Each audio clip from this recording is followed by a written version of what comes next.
our website, channels. Welcome back to the program, everyone. Mr. Vela Kwaga joins us live on the program. He's the country director, Budget Foundation. Thank you indeed. He joins us live here from Lagos. And then from the UK, Hamzat Lawal is the founder, Connected Development. He joins us from the UK. Gentlemen, thank you indeed for joining us here on the program. So much to explore with you as regards issues around the Appropriation Acts, budgeting culture, the controversies and revelations. Well, perhaps we should begin with Mr. Kwaga, because your foundation has done a fantastic job pointing out indeed some revelations around, oh my word, monies for musical instruments, some would say evangelical instruments and all of that, for bended churches. You spotted that. There's also the revelation about monies as well earmarked for worship places and palaces, both church and mosques. I'm wondering, what other revelations do we need to know at this point? Thank you so much, Kelly, and good morning to you and Bukola in the studio. I wouldn't call them revelations, because these are things that have been happening for quite some time, over a decade, to be honest. And my organization has pointed these out as long as we have been analyzing the budget. So again, these are not new. These simply point to a complete failure of our legislature to properly vet the budget. A budget is a proposal. A budget is oftentimes made in circumstances of scarce resources. So where you see things like this, it's clear that the legislature doesn't believe Nigeria has scarce resources and would rather divert those resources to their own constituencies, quite literally. And Nigerians have to understand that because a budget is a projection, it means that every single naira that goes into it is meant to achieve an objective, is meant to achieve a goal. So the efficiency, the effectiveness of those monies is critical. I do not think that such findings show that the legislature believes in any of those things, to be honest. And, very quickly before I round up, I also want Nigerians to understand that the question of whether the legislature has the constitutional right to insert projects needs to be addressed. We need authoritative Supreme Court pronouncement on the legality of otherwise. Femi Falana SAN did take the federal government to court at one point, and he asked this question, and the response or the judgment from the court wasn't as robust as it could have been to provide a final pronouncement. The legislature needs to understand that its job is to check the executive, not to do the very thing the executive is meant to do. So just before we yield to Mr. Lawal, so you have pointed out issues around monies budgeted for places of worship. Let me also ask you how it works. For instance, we discovered and heard that, monies were budgeted for the Super Eagles of Nigeria ahead of their qualifications. So I'm wondering, in your study of the budget as well, have monies always been budgeted for other tournaments as well, aside from football? There's basketball, there's volleyball. Do they budget monies as well ahead of their qualifications? When they do not qualify, what exactly plays out with those monies earmarked for those events? So, with all sense of responsibility, I do have to say that the controversial Super Eagles budget, in principle, is not wrong. As at the time the budget was being passed, we did not know whether we would qualify or not. So I think it would have been wise to at least propose that some money be set aside. Again, a budget is a projection. A budget is not money actually spent. What is evidence that money has been spent is reports called budget implementation reports that are the statutory responsibility of the Budget Office of the Federation. There are also reports routinely published by the Office of the Accountant General of the Federation. and sometimes by the Ministry of Finance. These entities, these institutions, are meant to provide rigorous, statistical, credible, and detailed information because they are part and parcel of the disbursement process. They are part and parcel of collecting records on utilization of monies. So I think Nigerians need to get these words into their lexicon: disbursement, utilization. When you budget, you then disburse monies, and you then even have to use monies before we can authoritatively say that this money has gone to X. Fourth, very important, often neglected, is audit. Again, I want to sound the alarm that the audit amendment bill is on the desk of Mr. President. Mr. President, we need you to sign that bill. We are using a 1956 legislation. Mr. President, this is urgent. This will fundamentally help and transform our PFM space. So again, to respond to your question, the fact that those monies are budgeted doesn't mean that they'll be spent. However, we have seen, frankly, ridiculously titled insertions and line items in the budget that show, quite frankly, that very little thought goes into public policy, and it appears that the budget is more of a cash grab by politicians, by persons in government, because with the number of institutional partners that collaborate on the budget, one would imagine, or one would think, that this is a document that is sacred. This is a document that is the result of evidence, of sequential thinking, of complex analysis, of data, of rigor, and most importantly, of ethical conduct. Government officials, whether political appointees or civil servants, usually take an oath. It's possible that oaths are meaningless in Nigeria, but one would think that persons who occupy these offices have some sense of responsibility to the Commonwealth and the Nigerian citizens that they have sworn to serve. Unfortunately, the budget is more or less a political bargaining tool between the executive and the legislature. And what the legislature has turned it into is more like a free-for-all. And if you notice the trend, if you correct for inflation and depreciation of the naira, but the size of the approved budget, which is not the proposed budget, the size of the approved budget has been increasing, in orders of hundreds of billions of naira since 2022, coinciding with 2023 when this administration came in. And that just goes to show you that the National Assembly has frankly been adding more and more. There's nothing stopping the National Assembly from doing this because, like I said, the Constitution is not very clear and the Supreme Court has not pronounced authoritatively on this matter. And the National Assembly members could argue that they indeed have the powers of the purse, speaking of which, in response to the outcry over this discovery by your agency, the Deputy Speaker has clarified that the 1 billion naira vote in the appropriation bill for church musical instruments in his constituency is intended for a broader youth engagement initiative, not solely for instrument procurement. Now, the more important question is, how do we situate this within the context of the law, even though the National Assembly has the powers of appropriation? Perhaps I should bring this to Mr. Hamzat Lawal for response. Just before you respond, let me highlight some of the things that Tracker would have us know based on their findings. 11 palace projects worth 5.85 billion naira have no identified locations, making public oversight almost impossible. None of the 45 implementing MDAs that will execute this project have the statutory mandate to do so.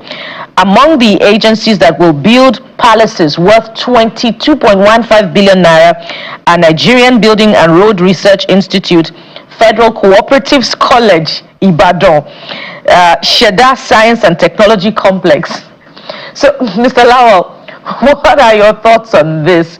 Does the National Assembly have the powers to allocate precious resources to support church institutions to support the traditional institution, especially concerning the fact that the traditional institutions themselves are under the payroll of state governments?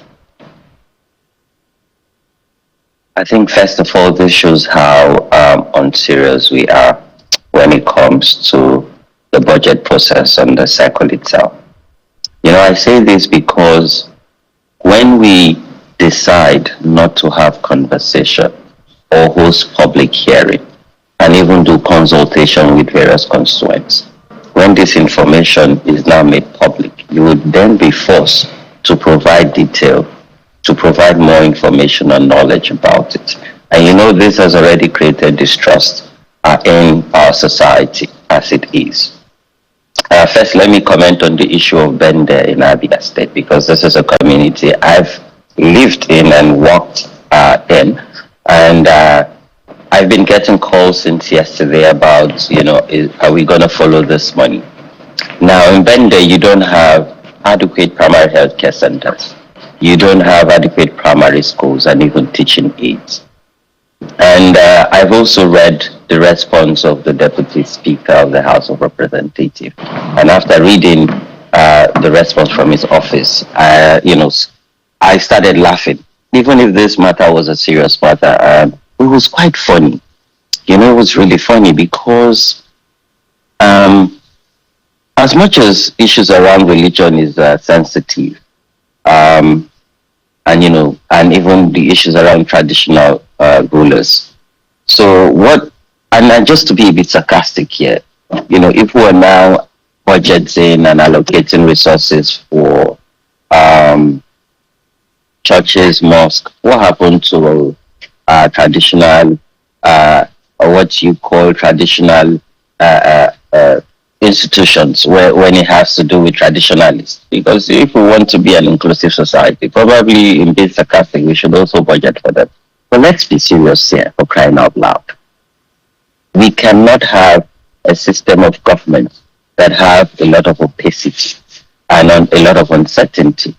And we can't have this continually. And I think maybe it is time for us to activate SERAP to maybe approach the Supreme Court, because this could have been done by the federal government so that we can have clarity on what would be the role of the National Assembly on the budget process that is made. Because you can't say you're the one providing oversight, but then you're caught complicit in putting budget line items in the budget that has now raised a lot of concern and has turned into controversy. And then you have agency of government who have clear mandates as prescribed by the Constitution, but are now carrying out functions that are not theirs. Again, for me, I'm not surprised, because for the Nigerian people, this is new to them, and this is something we've done over the years as follow the money. I'm not surprised. And you see, we're going into an election cycle. The campaign will soon start. Next year is our elections.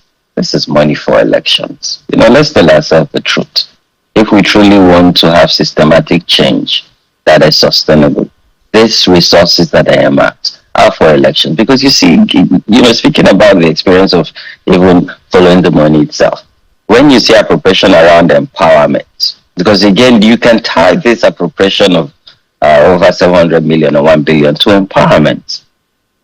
What do they mean by empowerment? Because we've observed how they undertake this empowerment. It's about settling people who are their own loyalists and political party members. So, long story short, these resources, this money, sadly captured in the Appropriation Act, are for the elections that are coming. Well, we would have to confirm that with evidence before we make our conclusions. But questions are tried definitely around extra budgetary spending. Many questions have been asked, for instance, about, bodies like the Renewed Hope Ambassadors, where is funding coming from? For instance, the First Lady making donations, are they captured in the budget, considering the fact that that particular office is not duly recognized by the Constitution.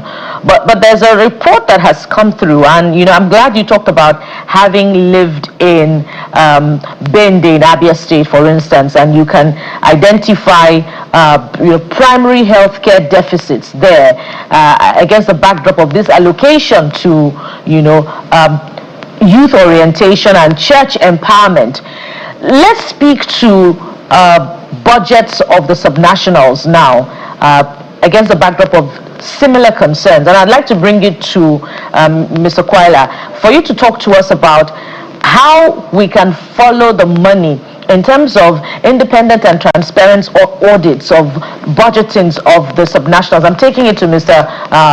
Kwaila now. I'd like you to talk to us about the levels of transparency of budgets at the state level. Great question. It's interesting that you ask that. The subnationals, from our research, by and large, over the years, have been far more detailed in budget implementation reports than the federal government ever has been. And I want to repeat that. The subnationals have been far more detailed and comprehensive in the publishing of their reports.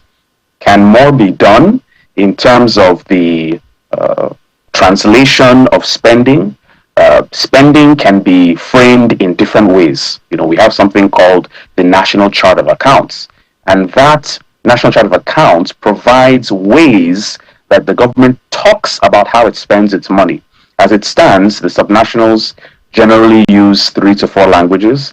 There are other languages that can speak to the specific geographic location that money is going to. There are accounting languages that speak to programs, broad programs of government that show where money is going to. Oftentimes, states don't usually do that, but the federal government has never done that, or at least has not done that in the last 10 years.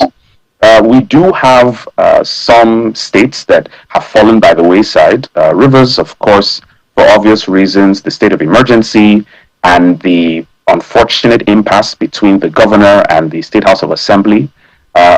Recently, Akwa Ibom has not been publishing comprehensive, detailed budget implementation reports that contain analysis and explanations on administrative, economic, functional classification, that's National Chart of Accounts again, through which they spend this money. I've written to the Akwa Ibom state government and to the governor asking why this state has regressed in providing its information. However, as comprehensive as these budget implementation reports are, and they are, relatively comprehensive, they are still not the entire answer to how money is spent. What we expect is full audit.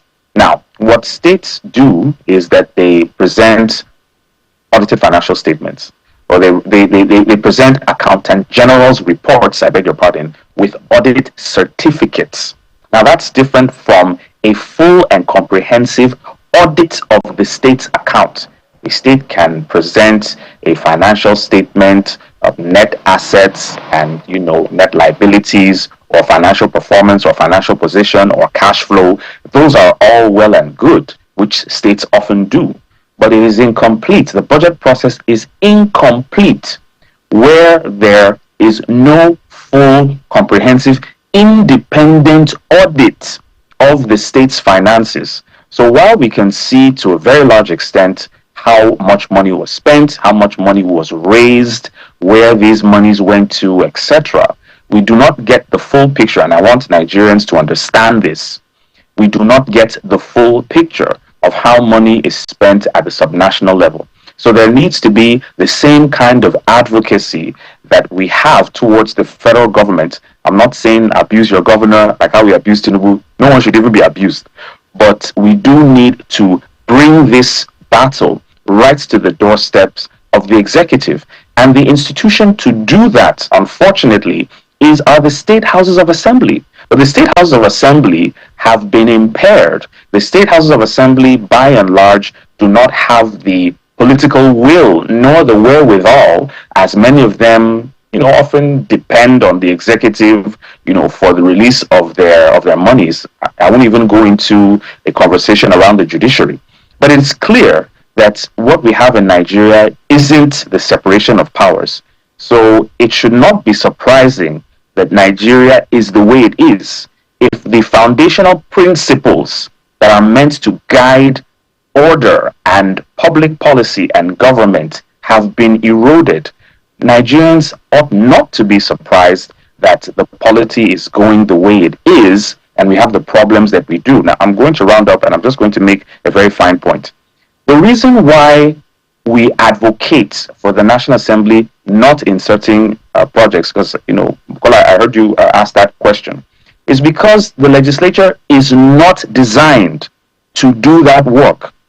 By design, the legislature is, from history, has been created to serve as a check and a balance. That's why it's only the legislature that has the power to impeach the president. And I know we saw the viral clip of Senator Monguno saying that we will impeach the president. They are well within their rights to do so. No one is above the law. The president is not a god. The president is not infallible. The president is a public servant. And the National Assembly has the power to impeach the president if they see evidence or reason to. However, those powers must be exercised within reason. Now, the point I'm trying to make is that only the National Assembly has the power to summon any executive officer. Only the National Assembly has the power to summon or to call for the production of any document. And only the National Assembly has the power to provide oversight, monitoring, evaluation on the implementation of public policy, but not the development, not the proposing of projects for the citizens. They are meant to hear from the citizens and question the executive. The very thing we are doing as advocacy organizations, as budget, as code, as PLSI, that is what the National Assembly should be doing. I always say that in a perfect world, organizations like ours would not exist because the National Assembly would be doing their job. Unfortunately, that doesn't seem to be the case. Well, you brilliantly highlighted the role of the National Assembly to be checks and balances. If we related that to the budget, it would look like that balancing is to balance the account of the Appropriation Act as it favors the National Assembly politically.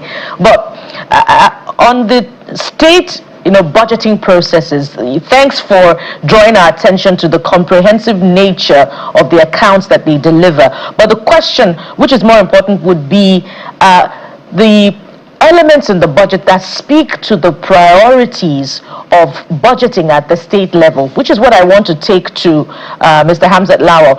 The Guardian today would have us know that there is a real infrastructure concern in the Southeast as far as primary healthcare is concerned. So from your experience with Follow the Money, what have you seen about priorities in state budgets? Perhaps you want to mention one or two states that you have had the cause to follow the money in terms of budgetary allocations.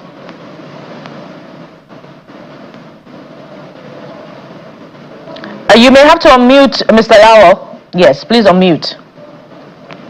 Interestingly, as much as the budget for the federation or the federal government is open, that of state is more closed. Yes, we've laid our hands on a few states' budgets, sometime using the Freedom of Information instrument.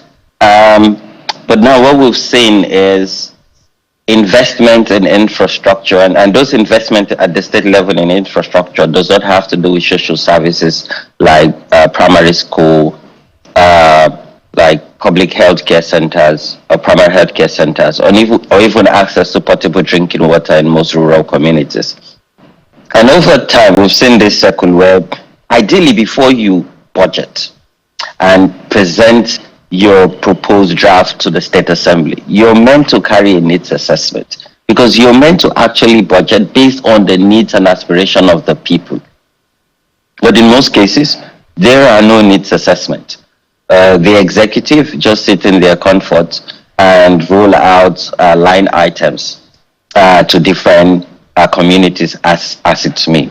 But maybe I should cite the example of how our intervention was able to influence government to release resources, maybe in Adamawa State. I remember during our outreach program in 4 local governments, particularly in primary school, when we found out that the schools were not provided perimeter fencing, there are no adequate wash facilities. So it means that the only toilets they had, both males and female, were using this toilet.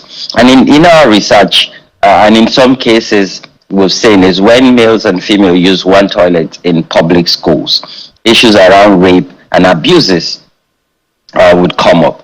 So, and we saw practically firsthand where children were learning on very harsh and difficult setting.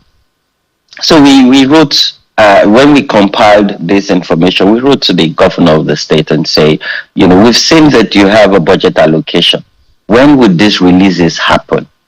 And how can we ensure that when these monies are released, it is judiciously used? At that time, the government were trying to even defend, not knowing that we've actually done our own outreaches and needs assessment. They were trying to defend themselves and say they're doing very well. And we had to provide them this evidence. And I agree with Voila. If we have legislative oversight providing evidence, because you cannot bring darkness and light and then you say, oh, you don't, or you see black and white and you try to deceive yourself. So when we provided this evidence, these monies were released, and because we were following the money, both the contractors, which are from the private sector, ensured that they used it. I remember even during the procurement process, we were also involved and engaged in that value chain to ensure that we know what the bill of quantities were, and engaging the community themselves. Because you see, when you engage community in the budget cycle, they take ownership. And when they take ownership, you will not have vandalized public utilities. When they take ownership, what happens is it would last. And because this is actually an investment happening in their own community, and in most cases, when you don't carry them along, then they think that, oh, well, come and use it yourself. So again, for us, it's about providing needs assessment, because when you do needs assessment, you're actually going to implement a budget appropriation that it is the yearning of the community themselves. So they take ownership, it lasts, and it serves most importantly, because today across Nigeria, when you see projects that are abandoned, it's because needs assessment were not undertaken. And then you release resources, there are no appropriate oversight to them. So what happens is you see collusion between the contractors and public officials, and then you have abandoned projects. So I believe that when we strengthen, this process itself, then we'll see more openness in the budgetary appropriation, releases, and most importantly, utilization. But most states, when you go to their website, you do not see the budget appropriation. And in most cases, when you write Freedom of Information Act, some states still hide under, oh, it has not been domesticated in our state. And this is a federal law we're talking about. They hide on that. Yeah. Well, clearly here, if there's one thing Nigerians need to pay attention to, I think they should be paying attention to the 2026 budget. But let's bring in Mr. Kwaga again into this conversation. Mr. Kwaga, Senator Adamu Alero has been quoted as saying that the Buhari left Nigeria with 75 trillion naira debt. Tinubu has added 80 trillion naira to it in borrowing, and he says yet we have not even implemented the 2026 budget. I'd like you to speak to that. My second question would be, there are those who think that perhaps the current administration are bad managers of Nigeria's fiscal policies, and the reasons are not far-fetched. They are arguing that this current administration removed subsidy, devalued our naira and currency, without perhaps considering the wider possible consequences and implications to Nigeria's debt servicing burden. What do you say? So I want to start off by saying something that might sound stupid to some. Politicians don't like transparency. Politicians don't like accountability. that is not peculiar to Nigeria. That's generally human nature. Persons in power, persons in authority, generally don't want to be transparent. They don't want to be accountable. So this behavior is not a bug. It's a feature of political systems, especially systems where certain individuals are given enormous, sometimes, discretionary powers. Now, the statement made by the distinguished senator is correct, but he did not add the caveat that this was as a result of, the increase by the new administration also came on the heels of the depreciation exercise and the high levels of inflation. Now, this administration has borrowed considerably, but if we correct for inflation, if we correct for depreciation, this administration likely hasn't borrowed as much as maybe 40 trillion. I'm just giving a ballpark figure. However, the senator was correct to have said they have not seen evidence of the budget's implementation, which I find sort of hilarious coming from a person who has every right to summon the president to defend that lack of implementation. So, Mr. Senator, why aren't you calling for the president? Why aren't you suspending any form of disbursement, since you have the power to, you have the powers of appropriation? Why are you not calling for investigations? Why are you not summoning the heads of these agencies repeatedly to give you weekly updates? And not just you, but the people as well. So the problem with a lot of these types of utterances is that the National Assembly, the same National Assembly that provided constant extensions, as I recall, the 2025 budget has been pushed to September. So I am struggling to reconcile a National Assembly that has given, and by the way, there's no evidence that those extensions were debated rigorously, nor do we have evidence that senators stood up to say, no, we are not extending until we have this evidence. So, this type of utterances somewhat seem like grandstanding. You are putting the cart before the horse. So the issue of debt, yes, this administration has been in the news to have collected or proposed to collect a lot of debt, but debt or these facilities do not just come as easy as one would think. In fact, a lot of Nigerians may not be aware that this administration revised our medium-term debt strategy, and there's a specific fiscal position that this current administration thinks it can stay in terms of debt to GDP, debt to revenue, etc. And I am not sure, but I believe that as at 2025, I think the latest or the earliest budget implementation reports, this administration is still within reasonable limits, prescribed by international financial institutions. But this does not take away the problem of a lack of data. And I spoke, earlier about the budget implementation reports, about the reports from the Office of the Accountant General, and the reporting from the Ministry of Finance that should provide Nigerians, like the states are doing, with comprehensive information on functional classification of spending, administrative classification of spending, economic classification, programmatic classification, geocode classification. The National Chart of Accounts is a federal document. So it is always bizarre to see that the federal government is the one that does not even provide this information, that the reports from the Accountant General are done randomly and do not even talk to documentation or budget implementation reports, that even the Ministry of Finance in its coordinating function, does not provide comprehensive reporting that speaks to all of these issues. And again, the issue of audit, that is something we want the president to pass. That bill needs to be passed into law. Well, it's a fine place to anchor our conversation. I know that Mr. Lawal has been itching to just say something, maybe just a yes or no question, Mr. Lawal. Do you think the current administration have been bad managers of Nigeria's fiscal policy? Just a yes or no, please. I'm currently a student at the Institute of Development Studies. There's nothing like yes or no answer. Well, let's leave it there. Hamzat Lawal is the founder, Connected Development. He's joined us from the UK. Mr. Viola Kwaga is the country director, Budget Foundation. Gentlemen, thank you indeed for your insights on the program. Thank you for having us.